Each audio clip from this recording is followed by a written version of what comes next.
Am I in the wrong for refusing to give my honeymoon suite to the bride and groom? A few weeks ago, I attended my best friend Sarah's destination wedding at a beautiful, very expensive beach resort. Since it was going to be a big event and I hadn't taken a real vacation in a while, I decided to splurge on myself and booked one of the nicest rooms at the resort. A massive honeymoon suite, complete with a private hot tub, a huge balcony overlooking the ocean, and a gorgeous open concept living area. I booked it months in advance and paid full price. No discounts, no deals, because I wanted to make this a special treat for myself. The night before the wedding, Sarah approached me during the rehearsal dinner. She was super sweet at first, but I could tell that she was buttering me up for something. Finally, she asked if I would switch rooms with her and her fiance. Apparently, they had assumed the resort would upgrade them for free once they arrived because they were the bride and groom. Turns out, the hotel didn't have any complimentary upgrades available, and their room was much smaller and didn't have any special amenities like mine did. Sarah said it would mean the world to her if I could swap rooms. She pointed out since I was single and alone, I didn't really need all that space, and it would be so much more special for her first night as a newlywed. I told her that I was really sorry, but I wasn't willing to switch. I had paid extra for that room months ago, and honestly, I had been looking forward to having my little luxury experience for a long time.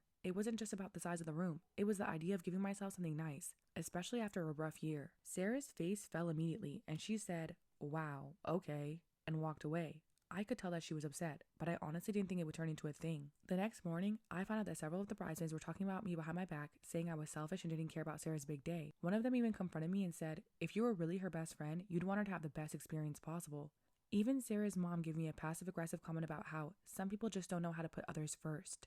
I still didn't give up the suite. I went to the wedding, smiled, participated, and supported Sarah in every way. But things have been awkward with her since. Sarah barely talks to me now. And in our group chat, a few people still throw subtle jabs about how some guests made the wedding harder than it needed to be. I feel torn because on one hand, it was her wedding. Maybe I should have just sucked it up and switched. On the other hand, I booked and paid for that suite well in advance with my own hard-earned money. It wasn't like I was hoarding something meant for her. It was mine fair and square. So, am I in the wrong for standing my ground and not giving up my honeymoon suite to the actual honeymooners?